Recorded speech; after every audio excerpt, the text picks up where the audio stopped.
San Juan Regional Medical Center is your community hospital, committed to making life better for the communities we are privileged to serve. In fact, better is our mission, improving lives through personalized health and care. What matters most to our patients matters most to us, offering a comprehensive range of inpatient, outpatient, and emergency care services so you can get the quality care you need right here at home. San Juan Regional Medical Center, celebrating life better here since 1910. KSJE is supported by Music in the Mountains, a world-class classical music festival based in Durango, Colorado, offering orchestra, chamber, and world music concerts July 7th through July 31st. This year, the concerts come to you with free mobile stage performances in the region, plus other unique venues throughout the area. Find out more at musicinthemountains.com.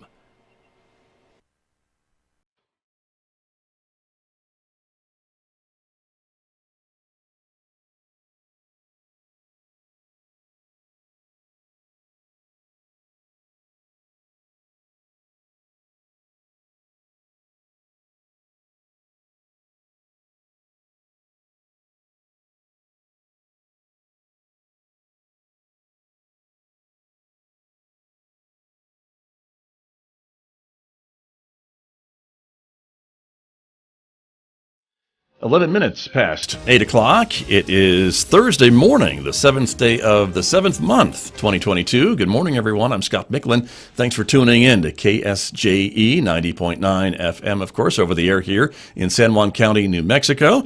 Glad to report we're back on the air in Durango, Colorado at 103.3 FM, so welcome our listeners up there and everywhere else on the planet. You can tune in from our website, of course, KSJE.com.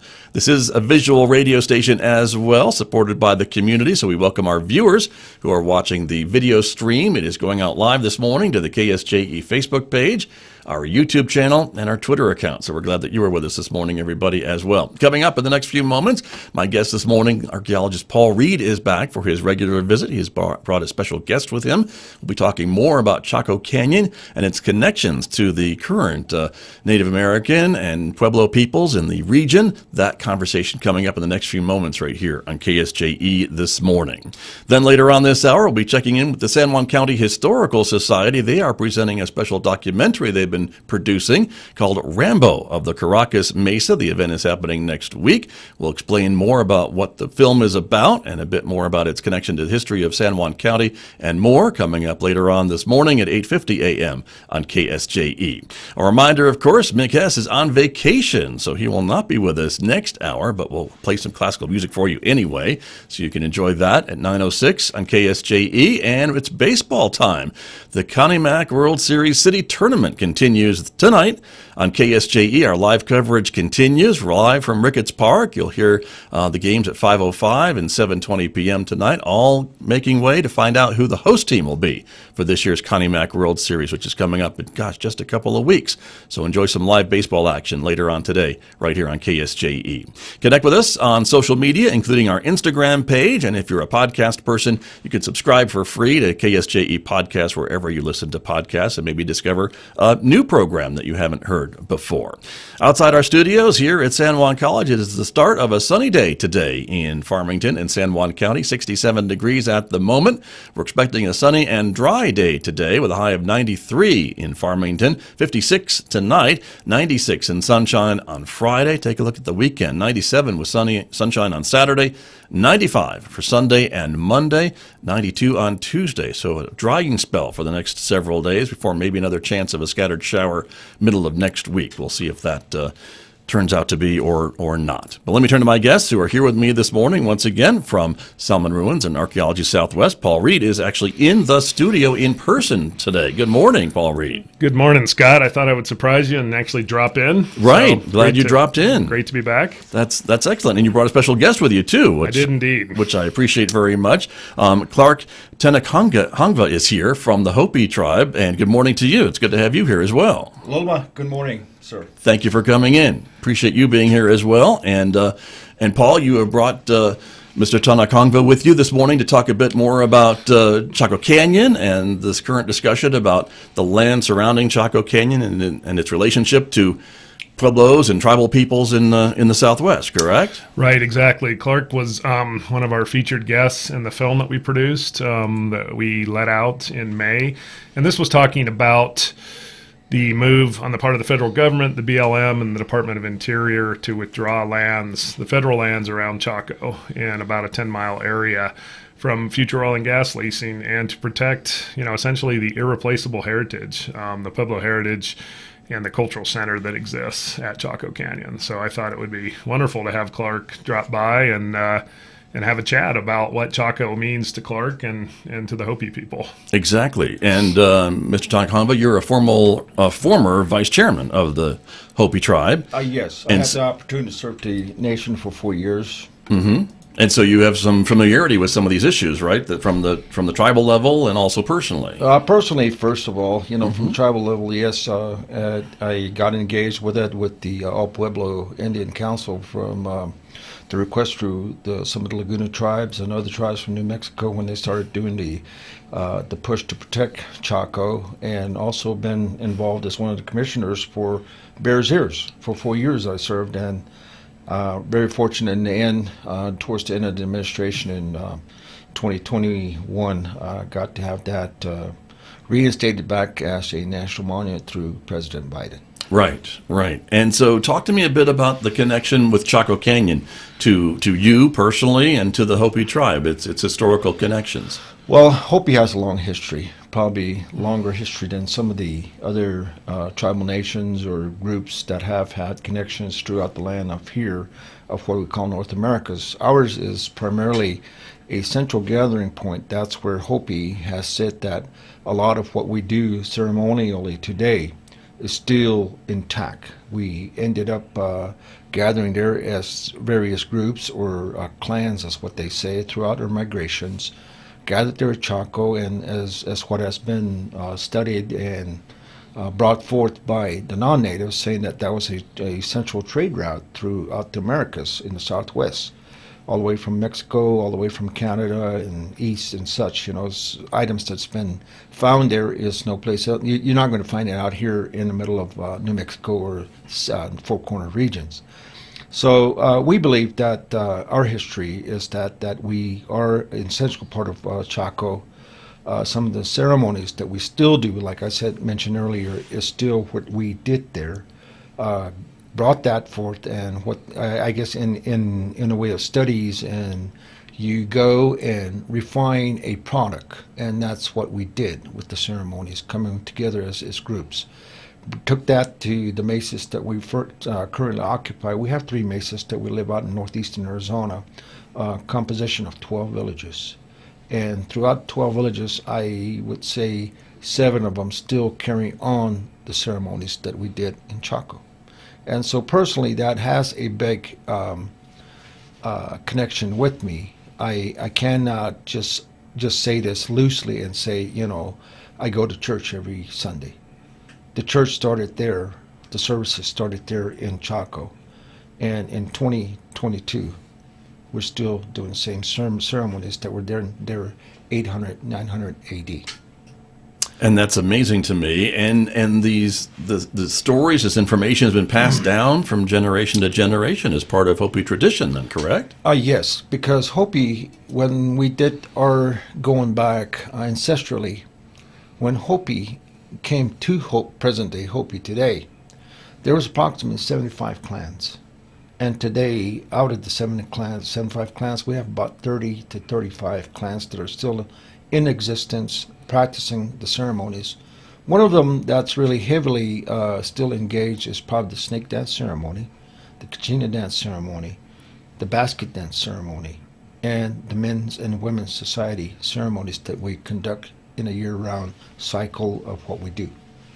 So Chaco remains an important part of the history and the culture of the Hopi tribe. Very important, because as Paul can probably elaborate more on this, the Great Kiva there in Chaco, that is one of the most key essential part to Hopi today, that no other tribe or maybe even group can claim what it really represents to them.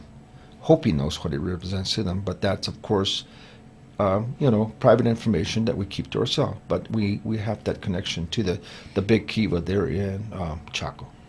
Paul Reed, let me turn to you, and thank you very much for that. Let me turn to you, Paul Reed, a little bit about what was just said about the connection between the Hopi tribe and the Chaco, Great Kiva, and other sites at Chaco.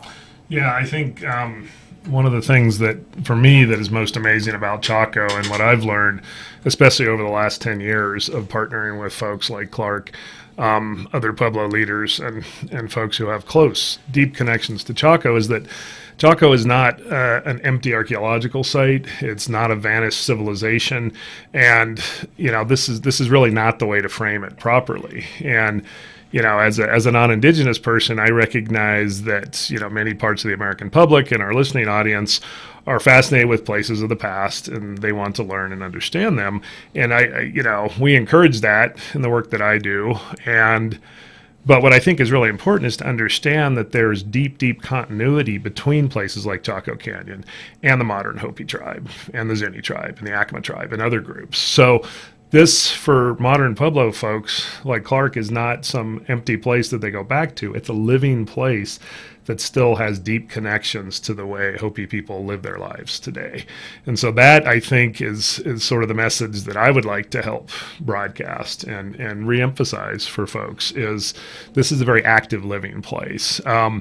And so in my work as an archaeologist, I've spent a lot of time working in and around Chaco and understanding the physical remains and the archaeology of it. But the missing component for me for most of my career was understanding the deep connection between places like Chaco, Mesa Verde, Solomon, Aztec, and the folks who are descended from the builders of those places. So that, for me, has greatly enriched what I consider still a very nascent or beginning understanding of these amazing places. And for me, that sense of continuity and those threads that run through over hundreds and thousands of years really is one of the most amazing findings. And again, that's one of the reasons I value my partnership and friendship with Clark so much, is having him impart to me the importance of these places. Right. And that seems to me, as a resident of the Southwest for 30-some years, but hasn't always maybe been the story of Chaco, or has it just been not loud enough as the other competing stories were getting out? Because I think the narrative used to be it was an abandoned place, and we're learning more about these people, these mysterious people who had lived there. Is that changing and evolving now with what we've learned? I think it definitely is, Scott, and that's something that I really, in the remaining years of, not that I'm passing on tomorrow. Hey now. But, or the R word. I mean, we want to keep you around even on the show for a few more years. I'm not riding off into the sunset. Okay. What I see for myself for the next few years is helping to broadcast that message and say, yeah, these are amazing places of the past, but the connection to the present is palpable, it's real, and the people who are descended from the groups that lived in Chaco for hundreds of years, thousands of years, they are all around us still.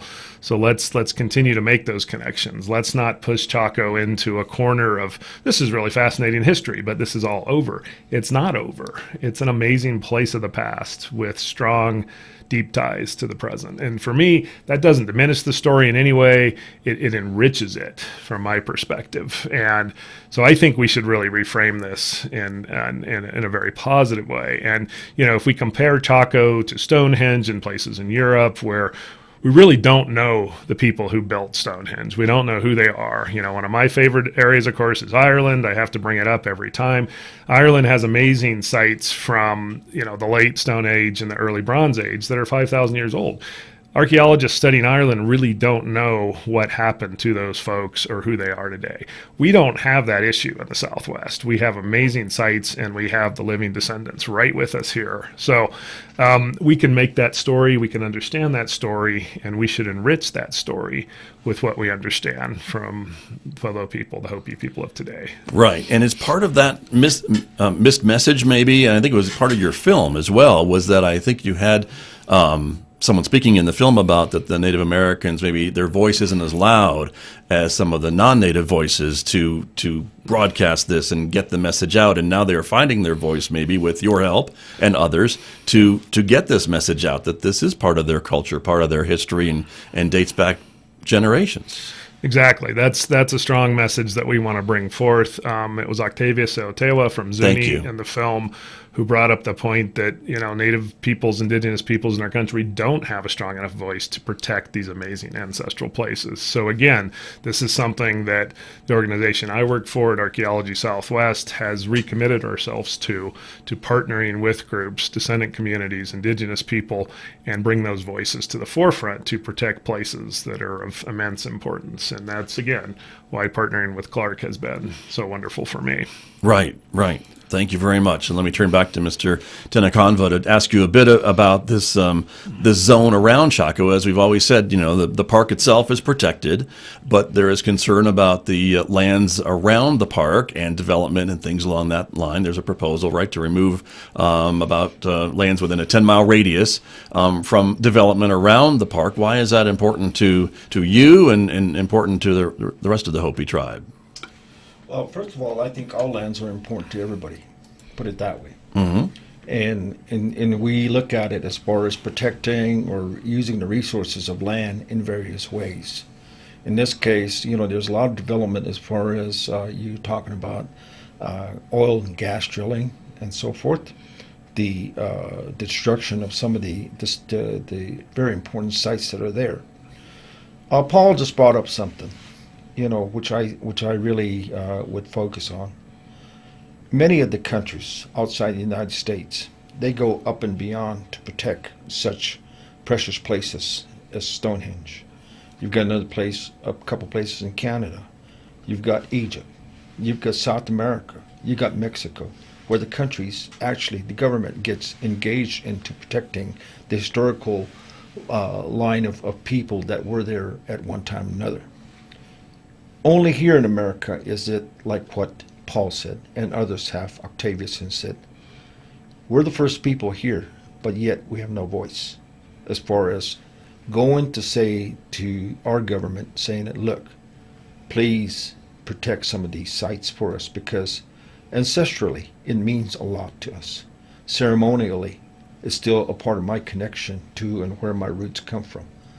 Now, if Ireland or England can protect Stonehenge, I bet you 80% of the population of Americas probably may have originated from there with the Pilgrims coming over. So that's the connection. For me, this is the same way. And I said this during the visit of Secretary of Interior Deb Haaland when we did the signing of the 10-mile buffer zone. I said this to the Navajo people residing. Yes, you're entitled to land rights out there. But who was here before? It was the Pueblo people. We're not discounting you as not being part of the group that associates or affiliates themselves with this current land base. But it just so happens that the government gave you those so-called papers to occupy the land. That doesn't mean that you don't disrespect your other tribal people that have occupied and came here before you and laid down the footprints for you. So I says, is it money? Is it oil, or is it clean water? This is the question that I pose to the Navajo people that have allotments there. Of course, you're going to have this guy going to be on the other side of the line, always going to be dangling this little carrot in front of you.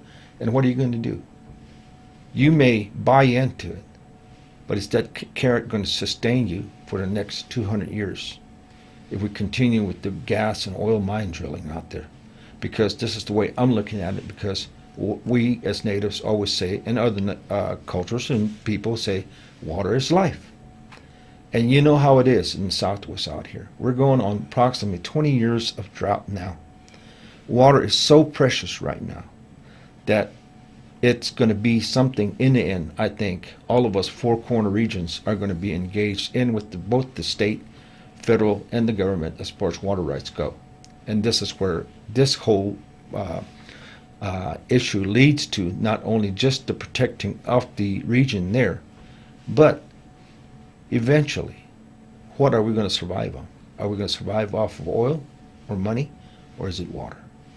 And you bring up a lot of interesting points there as well, and just a little bit about maybe how complicated this conversation is when you start talking about Chaco Canyon and the areas around Chaco and the different Pueblo peoples that have connections to Chaco, and then you have the people that are living next to Chaco and on that land. And of course, it's not all Navajo land; it's state land and federal land, as Paul has tried to teach me over and over again, the checkerboard area of just how many different entities have a piece of that pie, if you will, in that area. And so it is kind of a complicated and delicate, I guess, conversation to have, isn't it, Paul Reed? Right. And that's something that, as we've talked about this, Scott, for a couple of years, and especially this year, what we've advocated, through Archaeology Southwest and our partner organization is a balanced approach to doing this, so that we protect areas like Chaco that are irreplaceable, and that we put, this buffer zone of this 10-mile zone around Chaco, which, as I've tried to point out, is about buffering the national park. It's also about the sites that are within that zone itself. So there's really kind of a dual purpose there, and it's not just putting up a fence and saying, don't get close to Chaco. It's about the amazing archaeological resources that are within the 10-mile zone and that are largely unprotected. The other thing that we've tried pretty hard to point out is we're talking about removing drilling on the BLM surface and subsurface lands so that Navajo individuals who have rights can still responsibly exercise those if they go through the process and protect the cultural resources that are out there. So it is a delicate, balancing act that we're trying to propose. But Chaco Canyon is a place like really nothing else in North America. And this isn't really about scaling it for me and saying we're number one. There are many important places in North America, but Chaco is, and anyone you talk to, indigenous folks, archaeologists, other people, Chaco is a top 5 or a top 10 place in America.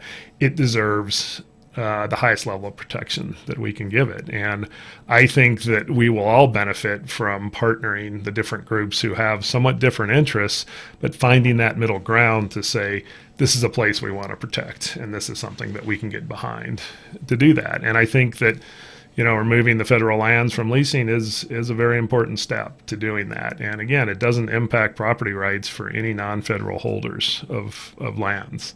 Right. And that's something that really has been bounced around a lot in the media, and not on this show. But, there's been a little bit, I think, of, bad information circulating. So, it's a federal action that impacts just the federal lands. That's what we're talking about. That's what we're talking about. Very good. Yeah. And I think, too, this is an evolving conversation as well, and maybe an evolving recognition about encroachment and development near some of these sacred and just important historical sites. You mentioned Stonehenge, the pyramids in Egypt, and things like that. And I think maybe if Egypt had to do it all over again, maybe they wouldn't let the suburbs of, is it Cairo, build right up to almost the border of the pyramids. I know most angles that we see, we don't really see that because the camera's pointed in a different direction. But if you turn around, there's buildings right across the street, isn't there? Literally, it's pretty close. It always amazes and honestly kind of horrifies me to see that more macro look at the pyramids, because you literally do have neighborhoods within, I think, 300 meters, 300 yards of the pyramids. If you look at the amazing site that's at Cahokia, which is East St. Louis, this was an ancient city of people who we don't really have a great name for. They're called mound builders and other names that come to mind. But that was a city of perhaps 20,000 people on the outskirts of modern St. Louis. And so much of that ancient city has been impacted and destroyed to this point. So, the lesson for Chaco is let's protect this amazing ancient place and not have development of any kind coming right up to the doorstep. And I think there's enough examples as we look around to say, here's what was done, here's what we don't want to do in this very special and amazing place here. And again, as Clark said, I think the overwhelming majority of Americans of whatever ethnicity and descent would agree on protecting a place like Chaco Canyon. So for me, I don't see that as overly complicated. Right. Well, and there's no cities that are really encroaching on that area at the moment. Right. And so there is that for it as well. Let me ask you a little bit, too, about other parts of the Four Corners and protecting some of those areas. You mentioned your work on Bears Ears, which, of course, has been in and out of the news after it was kind of shrunk and then situated into its original borders and things along that line, that's another area that has been kind of set aside. But we have so many, literally in our own backyard. I sometimes think we forget about just the beautiful and wonderful areas that are throughout the Four Corners states. And so, tell me about some of your other work and what protections we should give to those parts. I think all native sites should be protected in some way. Respected, I guess, put it this way. With Bears Ears, I had the opportunity to work there for 4 years, approximately 5 years, literally in administrative office. But and I'll be first to say that I was honored to file the legal action against Trump, who shrunk the original boundaries of the 1.3 million acres, and of course it expanded under his administration, but yet. That fortunately got also included into the current proclamation that's there. So I'm happy with that. The part about unique about the Bears Ears is that at no time in American history has 5 tribes conjoined together to ask the federal government to make that a protective area.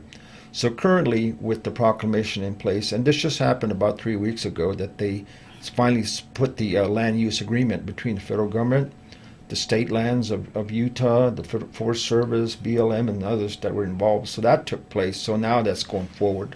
And that's a part of history that's making today. And I hope that, if allowable, that the federal government really consider doing the same such action for Chaco. Because, as Paul said, it is a real highly desired area to be visited by not only people from the United States, from other countries. It's got its notice out there.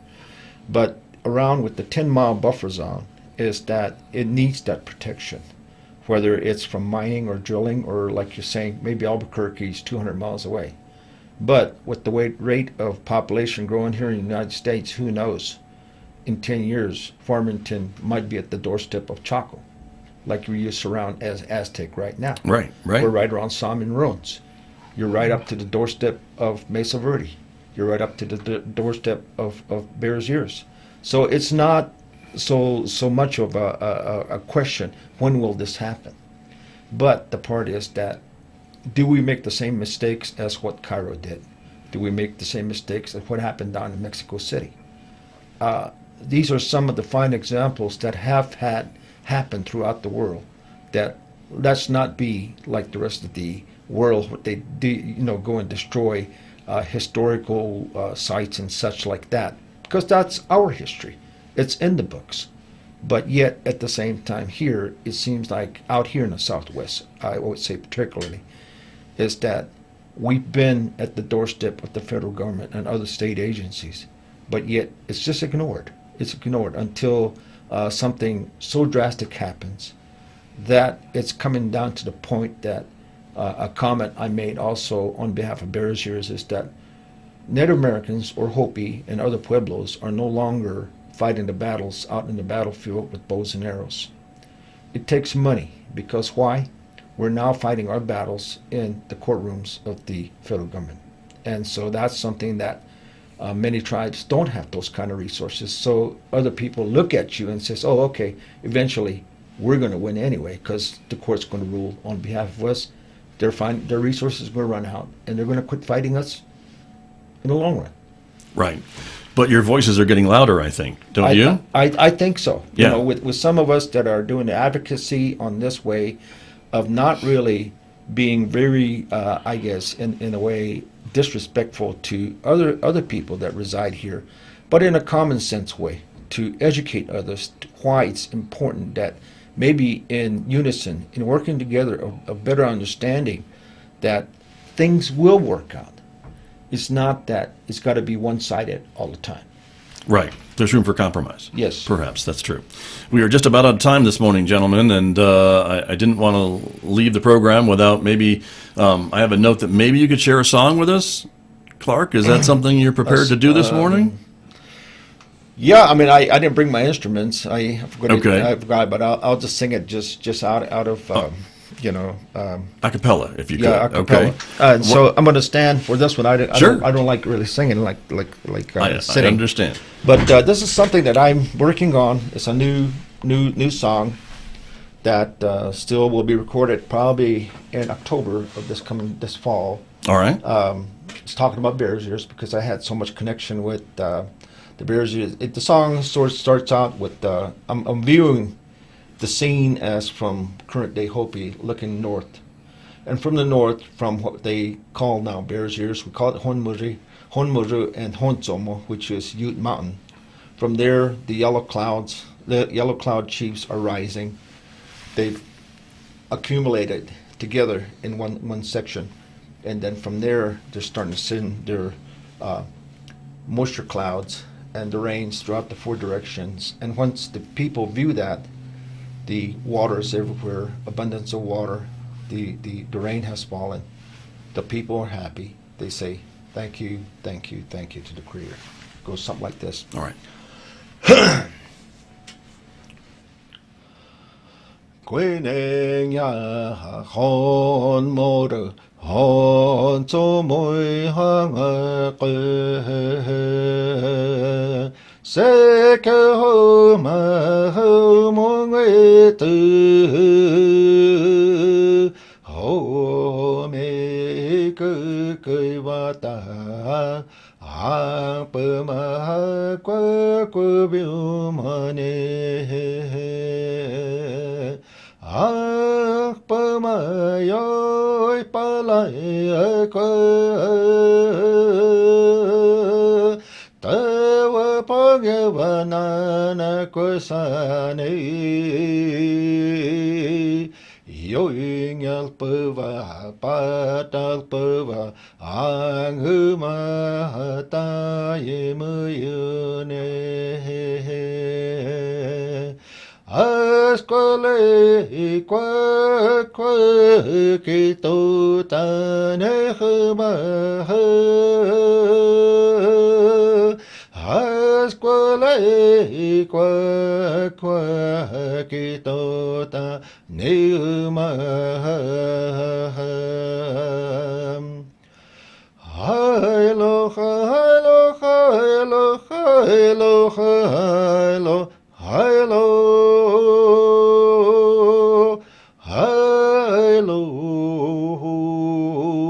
oh hello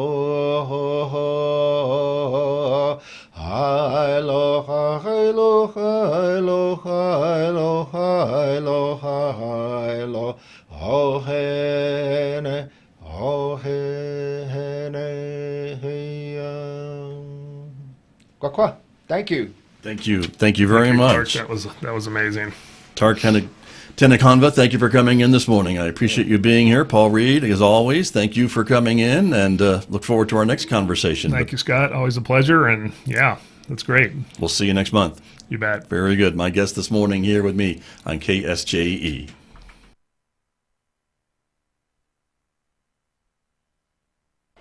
Keep an eye on the Animas River as the Pirates of Penzance land in Farmington this July.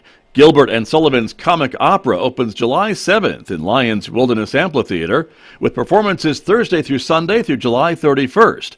The show features pirates, policemen, and absurd adventures. There's more Joltworthy entertainment coming in August when Annie takes the stage at the Farmington Civic Center. Find out more at visitfarmingtonnm.org and jolt your summer. Are you looking for a career in education, school transportation, student nutrition, or grounds and maintenance? The Bloomfield School District has competitive wages, benefits including paid vacation, sick leave, paid holidays, and a retirement package. Find out more about all the available positions online or from Mike Sturdivant at 505-632-4326.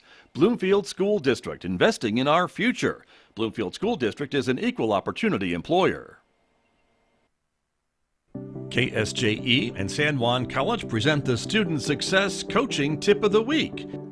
Hello again, this is Evan Chi with the Student Achievement Center, bringing you your college tips over the radio for week 5, learning new information. Within this, students will learn new ideas by relating them to what they have already known.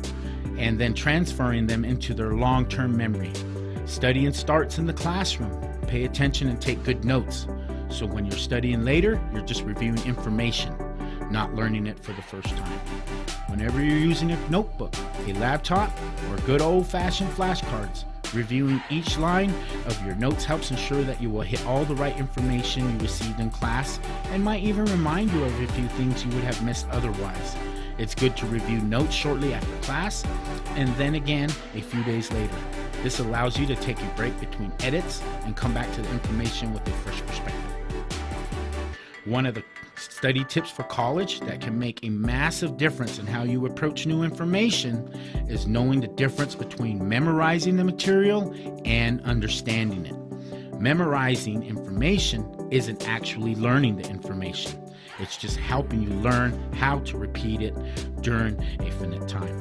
The Student Success Coaching Tip of the Week, presented by KSJE and the Student Achievement Center at San Juan College.